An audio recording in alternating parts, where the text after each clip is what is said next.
السلام علیکم، میرا نام ہے زہیب بٹ اور آپ دیکھ رہے ہیں بنام سرکار۔ آج میں موجود ہوں، میرے بڑے بھائی ہیں، ہمارے لیے قابل احترام ہیں، پروفیسر ڈاکٹر محمد حماد لکھوی صاحب کے ساتھ، اسلامک اسکالر ہیں۔ عید الاضحیٰ بالکل قریب ہے، بلکہ کچھ ہی دنوں میں ہے، اور اس کے ریلیٹڈ اور حج کے ریلیٹڈ جو سوال ہیں وہ آج ہم ان سے پوچھیں گے، اور اپنی جو تشنگی ہے جو مذہب کے لحاظ سے، مذہبی فرائض کے لحاظ سے، اس کو دور کرنے کی کوشش کریں گے۔ حضرت السلام علیکم۔ جی وعلیکم السلام۔ کیسے ہیں حضرت؟ اللہ کا شکر۔ طبیعت ٹھیک ہے آپ کی؟ اللہ کا شکر۔ حضرت ایک سوال نا جو مجھے ابھی راستے میں آتے ہوئے آ رہا تھا ذہن میں، وہ یہ ہے کہ حج بہت مہنگا ہو گیا ہے، اور حج ہو رہا ہے اور سب جا نہیں سکتے، تو پھر اب یہ ہے تو فرائض میں سے ایک فریضہ ہے، اسلام کے 5 ارکان میں سے ایک رکن ہے جس کو کرنا ہے، ہم نے پورا ہم کر نہیں پاتے، مطلب کبھی وقت نہیں بنتا، کبھی حالات نہیں بنتے، کبھی کوئی سچویشن، کبھی صحت اجازت نہیں دیتی، تو کیا اس کے بارے میں حکم ہے؟ بسم اللہ الرحمن الرحیم۔ دیکھیں، حج تو فرض ہے، لیکن ہے صاحب استطاعت پر فرض، یہ مشروط ہے۔ تو استطاعت کیا ہے؟ نبی کریم صلی اللہ علیہ وآلہ وسلم سے صحابی نے پوچھا کہ استطاعت سے کیا مراد ہے، کیونکہ قرآن نے تو کہا کہ صاحب استطاعت وَلِلَّهِ عَلَى النَّاسِ حِجُّ الْبَيْتِ مَنِ اسْتَطَاعَ إِلَيْهِ سَبِيلًا، جس کے پاس استطاعت۔ آپ نے فرمایا الزاد والراحلہ، استطاعت جو ہے آپ کے پاس زاد راہ ہو اور سواری کا بندوبست ہو۔ ٹھیک ہے، اگر آپ کے پاس 2 چیزیں ہیں تو اس کا مطلب ہے کہ آپ کے پاس استطاعت ہے۔ تو مہنگا ہو گیا تو پھر کیا ہے، اگر آپ کے پاس استطاعت ہے تو ہی آپ کے اوپر فرض ہوگا، اور اگر آپ کے پاس استطاعت نہیں ہے تو آپ کے اوپر فرض ہی نہیں ہوا، پھر آپ کو مسئلہ ہی کوئی نہیں ہے۔ بالکل۔ تو جب صاحب استطاعت پر فرض ہے، پھر قرآن کا حکم ہے وَتَزَوَّدُوا، اپنا زاد راہ بھی لے لیا کرو۔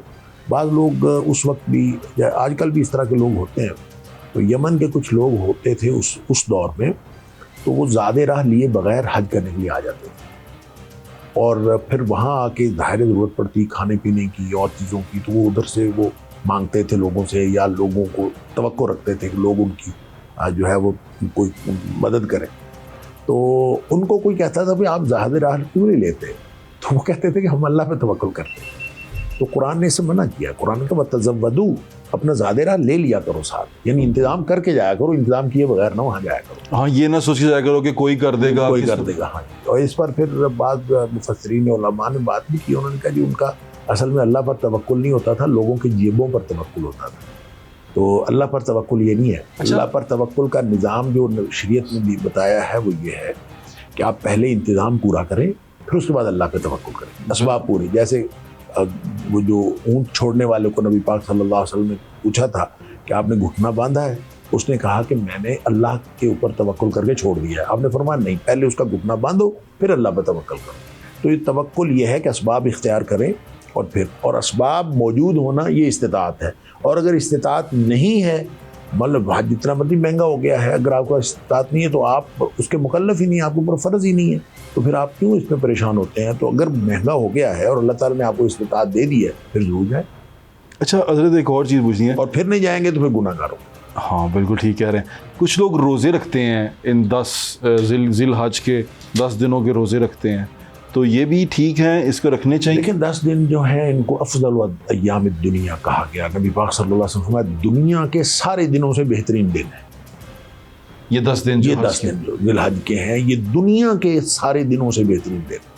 اس کی خیر وجوہات بہت ساری ہیں، کیونکہ اس میں حج ہوتا ہے اور کسی دن میں حج نہیں ہوتا، ساری عبادات اکٹھی ہوتی ہیں، اس میں قربانی ہوتی ہے، اس میں نوافل بھی ہوتے ہیں، صدقات بھی ہوتا ہے، نماز بھی، قرآن بھی، جو باقی عبادات باقی دنوں میں ہو سکتی ہیں، ایک حج اس کے ساتھ اور قربانی ایک ایڈیشنل ہوتی ہے، لہذا یہ 10 دن اللہ کی بندگی کے اعتبار سے باقی سارے ایام سے بڑھ جاتے ہیں۔ پھر لوگوں میں یہ بھی بحث ہوتی ہے کہ جو ہم رمضان کا آخری اشرہ ہے، ہم تو اس کو زیادہ افضل سمجھتے ہیں، تو یہ دن زیادہ افضل ہیں کہ آخری اشرہ زیادہ افضل ہے؟ تو اس میں تطبیق یہ ہے کہ راتیں اس کی افضل ہیں رمضان کی، دن اس کے زیادہ افضل ہیں، یعنی کہ یہ دن افضل ہیں، یہ بہت افضل دن ہے۔ اور اس میں روزے رکھنے بھی مستحب ہیں، اس لیے کہ جو 9 تاریخ کا روزہ ہے یوم عرفہ کا، وہ تو نبی کریم صلی اللہ علیہ وسلم نے فرمایا کہ میں اللہ سے امید رکھتا ہوں کہ 1 سال پچھلے اور 1 سال اگلے 2 سال کے گناہ اللہ تعالیٰ معاف کر دے گا ایک روزے کی وجہ سے۔ اچھا، اب 9ویں کا روزہ تو لازماً رکھنا چاہیے، یہ اتنا بڑا فائدہ ہے تو یہ تو مس نہیں کرنا چاہیے، اور باقی جو 9 دن ہیں یا 8 دن ہیں ان کے روزے بھی رکھنے چاہیے، اور کوشش کرنی چاہیے جتنے میکسیمم روزے کچھ رکھ سکے، مستحب ہیں، نہ بھی رکھے تو کوئی حرج نہیں۔ نبی پاک صلی اللہ علیہ وسلم کبھی رکھتے تھے کبھی نہیں رکھتے تھے ان دنوں کے روزے، 9 کا ضرور رکھتے تھے، باقی دنوں کے روزے کبھی رکھتے تھے کبھی نہیں، کیونکہ مسلم شریف میں ایک حدیث آتی ہے کہ حضرت عائشہ صدیقہ رضی اللہ تعالیٰ عنہ نے کسی نے پوچھا تو آپ نے فرمایا کہ نہیں، ذوالحج کے روزے نبی پاک صلی اللہ علیہ وسلم نہیں رکھتے تھے۔ تو اس کا مطلب یہ ہے کہ ان دنوں میں نہیں رکھتے ہوں گے، تو نبی پاک صلی اللہ علیہ وسلم کبھی رکھتے تھے کبھی نہیں، اس لیے یہ مستحب ہے۔ مستحب کا مطلب ہوتا ہے پسندیدہ بات ہے، اور پھر جب ویسے بھی ایک فضیلت والا دن ہے اور عام دن میں اگر روزہ رکھا جائے نا تو اس کا اجر اتنا ہے، یعنی رمضان کے روزے کی میں بات نہیں کر رہا، میں تو عام روزے کی بات کر رہا ہوں، اگر وہ روزہ رکھا جائے تو اس کو اللہ تعالیٰ ایک روزے کی وجہ سے 70 سال کی مسافت کے برابر جہنم سے دور کر دیتا ہے، ایک روزے سے، اور عام دن کا روزہ۔ پھر رمضان کے روزے کا فائدہ کیا ہوگا، اور پھر افضل ایام الدنیا جس کو نبی پاک صلی اللہ علیہ وسلم نے فرمایا، اور کہ بہترین دن ہے، تو ان کا روزہ جو ہے وہ کتنے اجر والا ہوگا اور کتنے ثواب والا ہوگا، اس لیے مس نہیں کرنا چاہیے، کوشش کرنی چاہیے زیادہ سے زیادہ آدمی رکھ سکے تو رکھ لے، اور نہیں تو کم از کم 9ویں کا روزہ، یوم عرفہ کا روزہ ضرور رکھے۔ یوم عرفہ کا روزہ ضرور رکھنا بھی چاہیے۔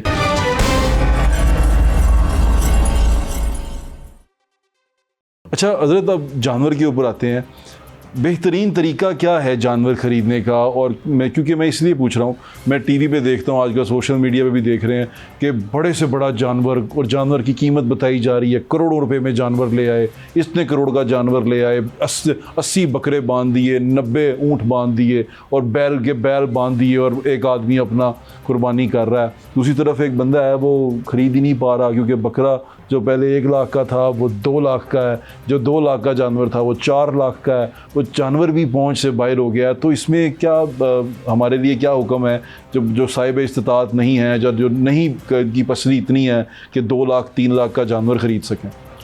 کہ قربانی جو ہے یہ بھی ونس اگین صاحب استطاعت کی بات ہے، جو کر سکتا ہے اسی کے اوپر ہے، جو نہیں کر سکتا، جس کے پاس پیسے نہیں ہیں، وہ ہینڈ ٹو ماؤتھ اپنی زندگی مشکل گزار رہا ہے، تو اس کے لیے قربانی وہ نہ کرے، اس کو مطلب ضروری نہیں ہے کہ وہ کرے۔ اگر کوئی اس کے پاس استطاعت ہے تو پھر اس کے اوپر وعید ہے کہ وہ استطاعت کے باوجود اگر نہیں کرتا تو پھر آپ نے فرمایا کہ وہ ہماری عیدگاہ میں نہ آئے، اس کے ساتھ ایک گویا نفرت کا اظہار ہے کہ باوجود استطاعت کی وہ نہیں کرتا، تو کرنا چاہیے۔ اب رہ گئی بات کہ مہنگے بکرے تو کتنے، تو دیکھیں اتنے وزن کا جانور ہے، اتنی قیمت کا جانور ہے، تو اللہ تعالیٰ نے قرآن میں فرمایا ہے کہ نہ گوشت پہنچتا ہے اللہ کو، نہ خون پہنچتا ہے اللہ تعالیٰ کو، تو دل کا تقویٰ پہنچتا ہے۔ تو دل کی کس کیفیت کے ساتھ آپ نے کیا ہے، نیتوں کا حال اللہ جانتا ہے، دلوں کی کیفیتیں اللہ جانتا ہے۔ اگر آپ نے شو آف کرنے کے لیے لوگوں کو پتہ چلے کہ میرے پاس بڑے پیسے ہیں اور میں اتنا مہنگا جانور کر رہا ہوں، اگر یہ شو آف کرنے کے لیے ہے تو پھر یہ نیت کا معاملہ اللہ کے ساتھ ہے، اس کی نیت کے مطابق اس کے ساتھ معاملہ ہوگا، وگرنہ جو اللہ کو پہنچتا ہے وہ دل کا تقویٰ۔ اور دل کا تقویٰ کیا ہے؟ تقویٰ یہ ہے کہ ہر لمحہ اللہ کی ناراضی سے بچنے کی کوشش کرنا، اور ہر لمحہ اللہ کی خوشنودی حاصل کرنے کی کوشش کرنا، اس کو تقویٰ کہتے ہیں۔ جی ٹھیک ہے۔ اگر اس کیفیت کے ساتھ آپ زندگی گزار رہے ہیں تو پھر قربانی بھی اس نیت کے ساتھ کریں گے، اور اگر کوئی شخص زندگی اس کے مطابق نہیں گزار رہا تو وہ 100 بکرے بھی قربان کر لے گا، اس کا فائدہ کوئی نہیں ہے نا۔ اصل تو مسئلہ زندگی اللہ کی مرضی سے۔ اب ہمیں تو شکر کرنا چاہیے کہ ہمارے اوپر اللہ تعالیٰ نے بیٹے قربان کرنے کی ذمہ داری نہیں لگائی، ہمارے ذمہ بکرے قربان کرنے کی ذمہ داری لگائی ہے۔ تو بکرا بازار سے خریدنا اور خرید کے اس کے اوپر جو ہے وہ لگا کے پیسے اور اس کا ذبح کر دینا، اس کے اوپر چھری پھیر دینا، ہمارا کیا گیا؟ ہمارے تو چند روپے ہی گئے نا، اور کیا گیا؟ تو ہم اس تقوی کو اور اس قلبی کیفیت کو سمجھیں جو ابراہیم علیہ السلام کی قلبی کیفیت تھی جب اللہ نے بیٹے کو قربان کرنے کو حکم دیا تھا، اور وہ اس کے لیے بھی تیار ہو گئے تھے، کیونکہ اللہ کی ناراضی سے بچنا اور اللہ کی رضامندی حاصل کرنا زندگی کا یہی جو ترجیحی نقطہ ہے، یہی ہونا چاہیے۔ اگر یہ ہے تو پھر انشاءاللہ قربانیاں قبول ہیں۔ وہ مہنگی بھی کریں گے تو زیادہ اچھا ہے، زیادہ کریں گے تو اور زیادہ اچھا ہے۔ دیکھیں نبی کریم صلی اللہ علیہ وسلم میں حج کے موقع پر اصل میں جو غیر حاجی کے اوپر قربانی ہے یہ الگ ہے، اور جو حاجی کے اوپر قربانی وہ الگ ہے۔ عربی میں اس کے لیے الفاظ بھی الگ الگ ہیں۔ جو ہم غیر حاجی کے لیے قربانی، اس کا نام ہے اضحیہ، اور اسی کی جمع ہے اضاحی، اور جو قربانی حاجی کرتا ہے وہ ہدی ہے۔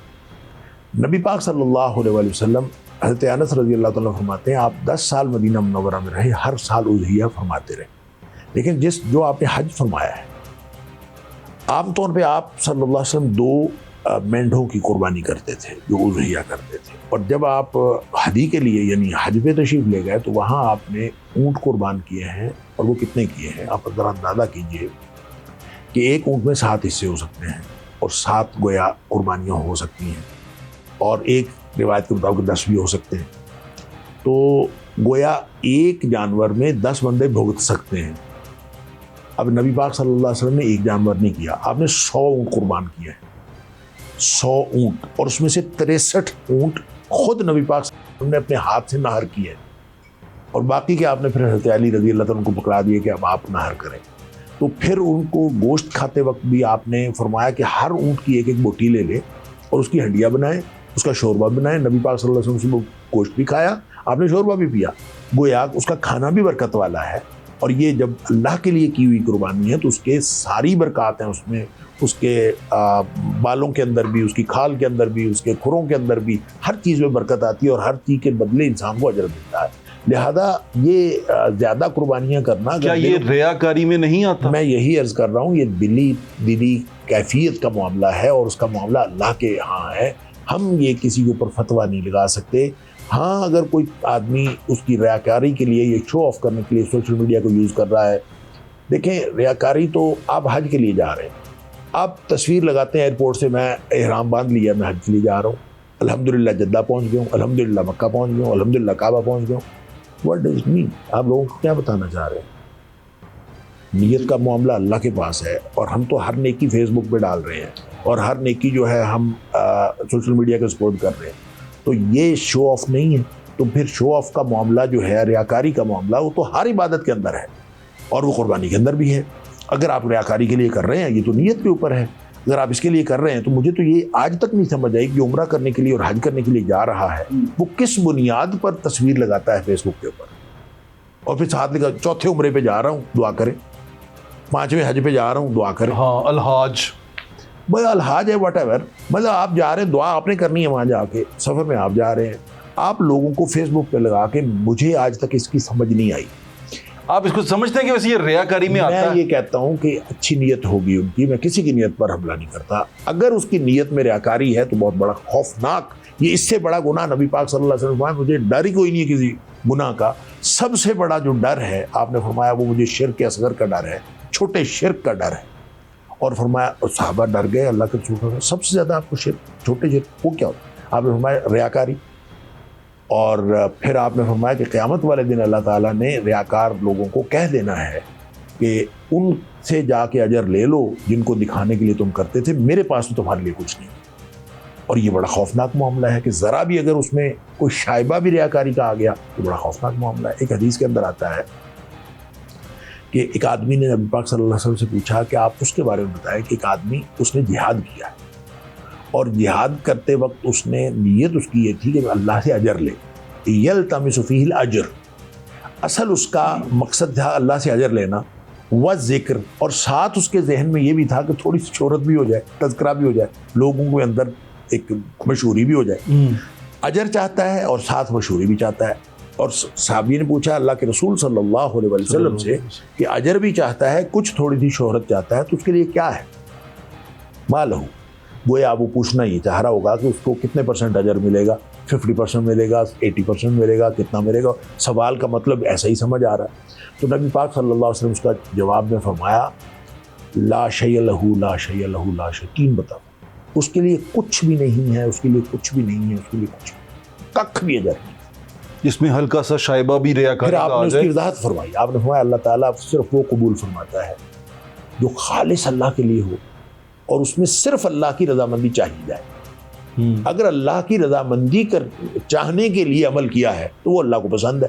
اگر اس میں ذرا بھی شائبہ شامل ہو گیا کہ فلاں خوش ہو جائے, بٹ صاحب خوش ہو جائیں, فلاں آدمی خوش ہو جائے, میں اس کے لیے کر رہا ہوں کہ فلاں خوش ہو جائے, اگر آپ نے اس کے لیے کیا ہے تو بھائی یہاں اسلام میں تو حقوق العباد بھی اس لیے ہے. آپ نے اپنی امی کو راضی اس لیے کرنا ہے اور اپنے والد صاحب کو راضی اس لیے کرنا ہے کہ اللہ راضی ہو جائے.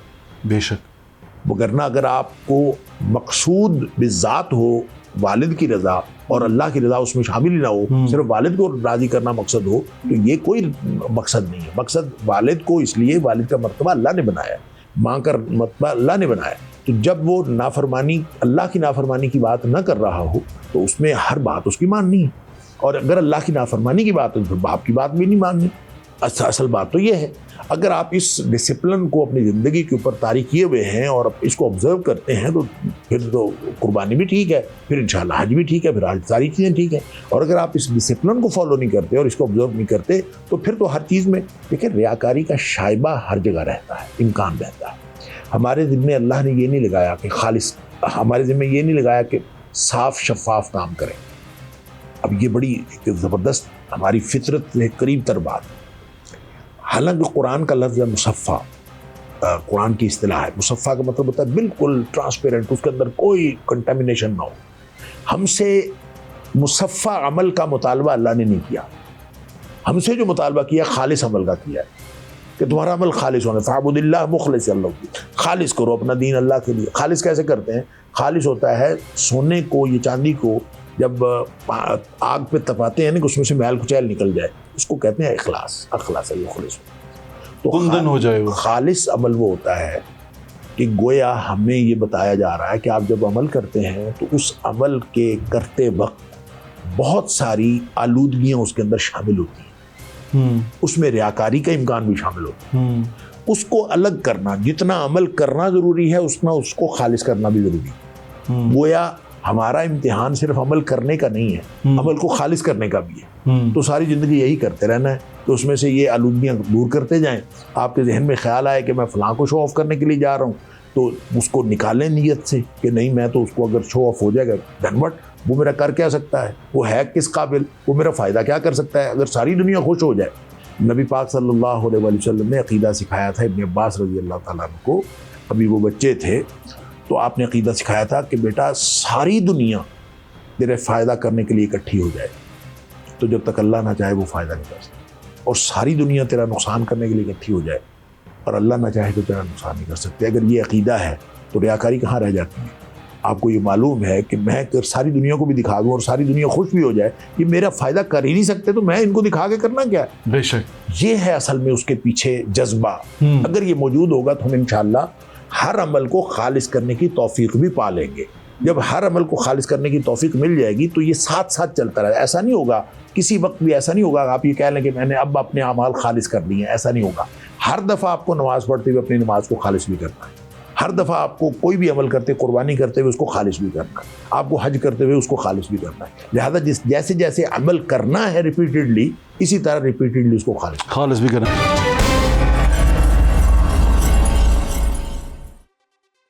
اچھا حضرت، ایک شو آف ہو جاتی ہے نا، اس سے کسی دوسرے کے دل میں آ جاتا ہے، جس کے پاس اتنی استطاعت نہیں ہے اس کے دل میں آ جائے۔ آپ نے 200 اگر جانور اپنے گھر کے باہر باندھ دیا ہے اور آپ دکھا بھی رہے ہیں، آج کل تو سوشل میڈیا کا دور ہے تو وہ دکھاتے ہیں کہ جی میرے بچے اتنے، یہ الگ کرے گا، وہ الگ کرے گا، وہ الگ لے کے جائے گا، اور وہ دکھا رہے ہیں اس کے اوپر، اور جو بچے جس ماڑے بندے کے وہ نہیں خرید سکتے وہ جانور، اور وہ اپنے باپ کو کہہ رہے ہیں کہ دیکھو اس نے بھی لے لیا، اس نے بھی لے لیا، اور وہ باپ کو بار بار پش کرتے جا رہے ہیں۔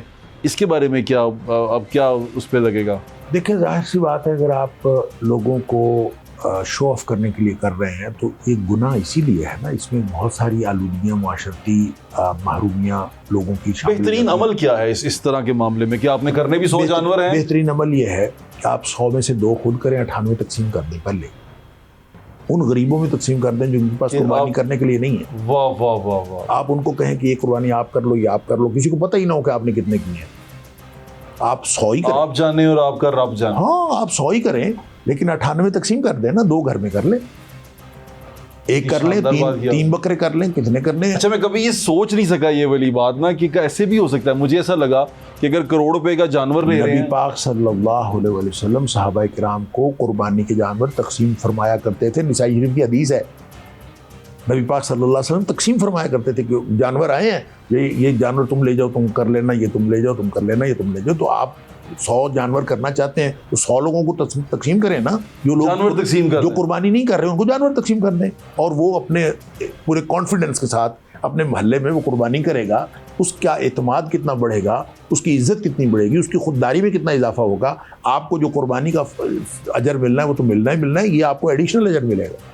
جو آپ کسی کو قربانی کروا. یہ کتنی اچھی بات کی آپ نے, مجھے تو بڑا پسند آیا کہ یہ طریقہ تو بالکل کیا جانا چاہیے کہ آپ اپنے پاس 2 جانور کریں, 2 کریں, 3 کریں, جتنے بھی آپ چاہے 10 کریں. اگر آپ کو ضرورت ہے, آپ کے ارد گرد غریب غربا ہے, ان کو گوشت تقسیم کرنا ہے, تو آپ جتنے مرضی جانور کریں. لیکن جب یہ امکان پیدا ہو جاتا ہے کہ آپ جہاں شو آف کی حدود شروع ہو جاتی ہیں, تو آپ وہ والا نہ کریں نا, وہ آپ تقسیم کر دیں ادھر ادھر. اور وہ جو جانور کروڑ روپے کا جانور اور 80 لاکھ کا جانور, اس کے بارے میں کیا کہیں گے؟ دیکھیں, اچھا جانور, صحت مند جانور لینا قربانی کے لیے, اور یہ اچھے جذبے کی علامت بھی تو ہے نا کہ آپ اللہ کے راستے میں قربان کرنا چاہتے ہیں ایک جانور, تو آپ اچھا جانور لیتے ہیں.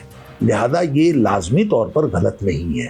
ٹھیک ہے, یہ بھی ونس اگین وہی بات میں نے کہا, نیت پہ ڈیپینڈ کرتا ہے آپ کس لیے کر رہے ہیں. ٹھیک ہے, اگر تو اللہ کے لیے کر رہے ہیں اور اس خوشی میں کر رہے ہیں اور اس خیال سے کر رہے ہیں کہ میں اللہ کے راستے میں بہت اچھا جانور کروں, ٹھیک ہے, اور ایک سے زیادہ کروں, میں 10 کروں, میں 100 کروں, اگر یہ ہے تو ٹھیک, بالکل بہت اچھا ہے, اس میں انشاءاللہ اجر ملے گا.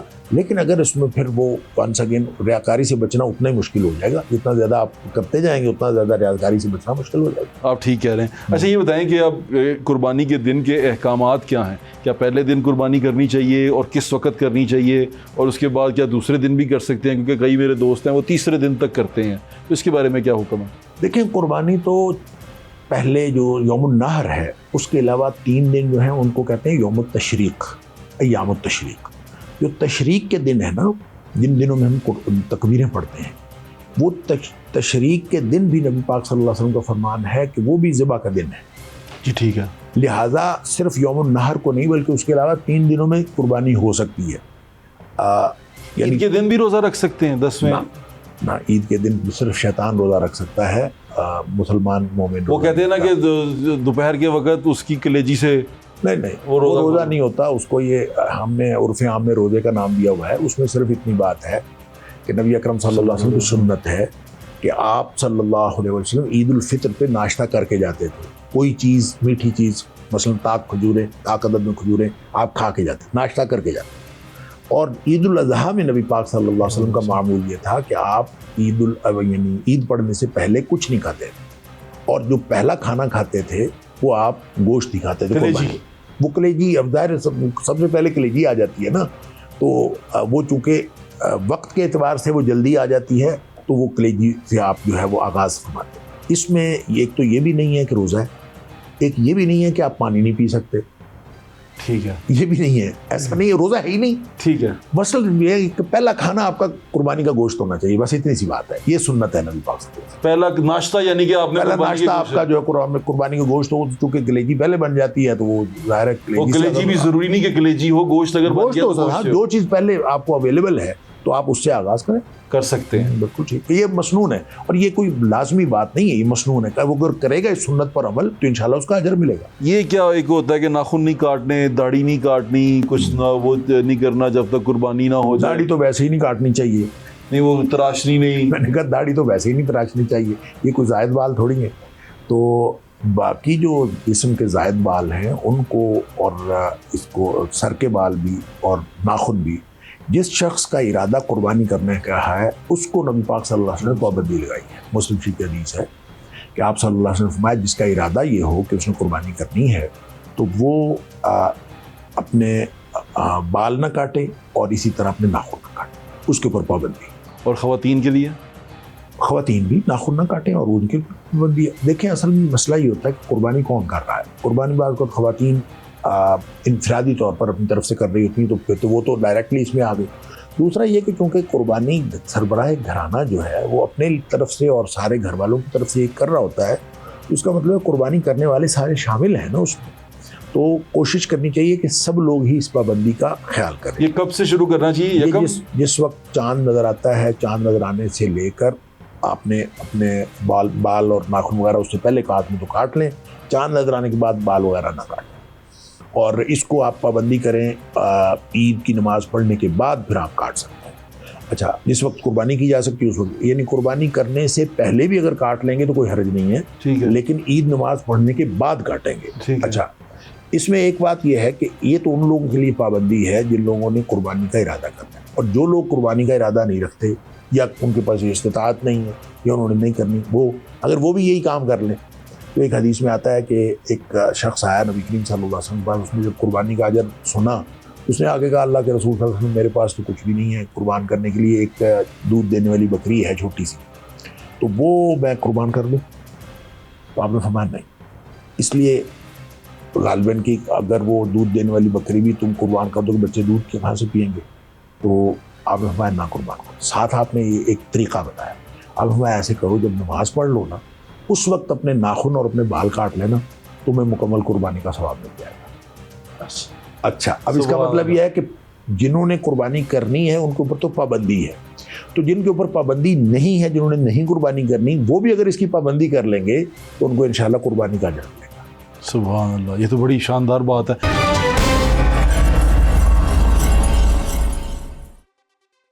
اچھا حضرت، دوسرا ایک اور چیز، اب قربانی کے جانور کے بارے میں تھوڑا بتا دیں کہ وہ طریقہ کیا، جیسے ہم کہتے ہیں دوندہ ہو، بیل ہو، گائے نہ ہو، دودھ دینے والا جانور ہو سکتا ہے کیا؟ وہ اس کے بارے میں کیا ہے کام ہے؟ بہترین جانور کون سا ہے جس کو ہم قربان کریں؟ نہیں دیکھیں، مؤنث مذکر دونوں ہو سکتے ہیں، اس میں تو کوئی حرج نہیں ہے، یعنی وہ گائے بیل ہو سکتا ہے، بھیڑ بکری ہو سکتا ہے، اونٹ اونٹنی ہو سکتا ہے، بکرا اور چھترا ہو سکتا ہے، یعنی یہ چاروں میں سے کوئی بھی ہو سکتا ہے، کیونکہ ان چاروں کی ہی نبی پاک صلی اللہ علیہ وسلم نے قربانی کی ہے، تو ان میں سے مذکر مؤنث جو بھی ہو اس میں کوئی حرج نہیں۔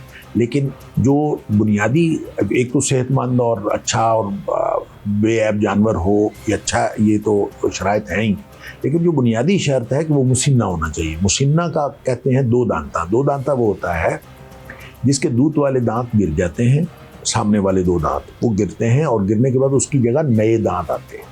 اچھا، جب اس کی جگہ پہ نئے دانت آتے ہیں تو آپ کو دور سے ہی نظر آ جاتے ہیں۔ جو لوگ جانوروں کا یہ شوق رکھتے ہیں ان کو بہت خوب معلوم ہوتا ہے کہ جو دو دانتا جانور ہے، اور اس کے لیے دوندہ جسے ہم پنجابی میں دوندہ جس کو کہتے ہیں، اس کو جو ہے نا، یہ ہر جانور کی دو دانتا ہونے کی عمر مختلف ہوتی ہے۔ مثلا یہ کہ بکرا جو تقریباً 1 سال کا ہو جاتا ہے، اور ضروری نہیں کہ 1 سال کا جو بکرا ہوگا وہ مسنہ ہو جائے، وہ بعض اوقات 1 مہینہ اوپر ہو سکتا ہے، 1 مہینہ کم، لیکن آپ نے اس بات کا حساب نہیں رکھنا کہ یہ اس کی عمر کتنی ہے، آپ نے یہ حساب رکھنا کہ مسنہ ہوا ہے کہ نہیں ہے، دوندہ ہوا ہے کہ نہیں ہوا۔ یعنی کہ چھوٹا جانور نہیں کرنا، جس کے دودھ کے دانت ہیں وہ نہیں کرنا۔ نہیں یہ اچھا، لوگ پتہ کیا کرتے ہیں، چونکہ ہمیں بیچنے ہوتے ہیں جانور، تو وہ نا اس کے دانت توڑ دیتے ہیں، اور جس کے دانت ٹوٹے ہوئے ہیں وہ کہتے ہیں یہ پکا کھیرا ہے۔ اور یہ آپ دیکھیں، یہ اصطلاح منڈی میں چلتی ہے، جس کے پاس بھی جائیں گے نا تو وہ کہے گا کہ پکا کھیرا ہے۔ پکا کھیرا کا کیا مطلب ہے کہ اس کے دانت ٹوٹ گئے ہیں، نئے نہیں آئے، اور توڑ کے خود آئے ہوئے ہوتے ہیں۔ آپ کو کیا پتا کہ اس نے خود توڑے ہیں کہ واقعتاً ٹوٹے ہیں؟ تو یہ چاہے کوئی کھیرا ہو اور چاہے کوئی پکا کھیرا ہو، وہ نہیں چلتا۔ جو شریعت نے پابندی لگائی ہے کہ آپ کو دو دانتا جانور ہی کرنا ہے۔ اگر دانت ٹوٹے ہوئے تو نہ کریں، نہ دانت ٹوٹے ہوئے تو وہ نہیں کرنا چاہیے۔ اچھا، اب جو مسنہ اگر آپ کو نہیں مل رہا، کوئی ایسی بہت مہنگے ہیں مسنہ یا کوئی ایسا مسئلہ ہے، تو پھر آپ نے ایک استثناء دیا ہے۔ آپ نے فرمایا کہ جو جزع ہے نا من الضان، بھیڑ کا بچہ 1 سال کا، وہ آپ کر سکتے ہیں، اور 1 سال کا یعنی وہ بھلے دو دانتا نہ بھی ہو، دوندہ نہ بھی ہو، پھر بھی آپ کر سکتے ہیں۔ اس کا مطلب یہ ہوا کہ وہ 1 سال کا اگر آپ کو کوئی منڈی میں کوئی آدمی کہتا ہے کہ 1 سال کا ہے لے جائیں، وہ آپ نہیں کر سکتے، کیونکہ آپ کو یہ یقین نہیں ہے کہ سال کا ہے کہ نہیں۔ جی ٹھیک ہے۔ لہذا اگر آپ کو آپ کے گھر کا ہے اور گھر میں پیدا ہوا تھا اور 1 سال اس کے ہو گئے ہیں، اور صرف یہ جزا جو ہے بھیڑ کی نسل کا ہے 1 سال کا، یہ بکرے کی نسل کا نہیں، بھیڑ کی نسل میں سے اگر ہو تو وہ آپ کر سکتے ہیں۔ یہ ایک استثناء نبی پاک صلی اللہ علیہ وسلم نے دیا ہے، اور یہ بھی اس صورت میں ہے اگر مسنہ ملے ہی نہ۔ اگر مسنہ مل رہا ہے تو پھر کوئی حرج نہیں۔ اچھا، مسنہ کے علاوہ وہ دوندے کے سوا 4 والے بھی ہوتے ہیں؟ ہاں، بعض اوقات چوگے ہو جاتے ہیں، اور چوگا جو دیکھیں یہ اگلا سٹیپ ہے، وہ چوگا جو ہے وہ زیادہ بڑی عمر کا ہوتا ہے، تو ایک خاص عمر میں جا کے اس کے 2 دانت گرتے ہیں اور نئے آتے ہیں، پھر اس کے اگلے دانت بھی گرتے ہیں، پھر وہ آتے ہیں، اس کو کہتے ہیں چوگا۔ اور چوگا کا مطلب ہے یہ زیادہ عمر کا ہے، تو گویا وہ لمٹ کراس کر چکا ہے جو کرنے کے لیے، قربانی کرنے کے لیے جو اس کی ایلیجبلٹی ہے اس کی لمٹ کراس کر چکا ہے، لہذا وہ بھی چوگا بھی ہو سکتا ہے، اور لیکن کم از کم مسنہ ہونا چاہیے۔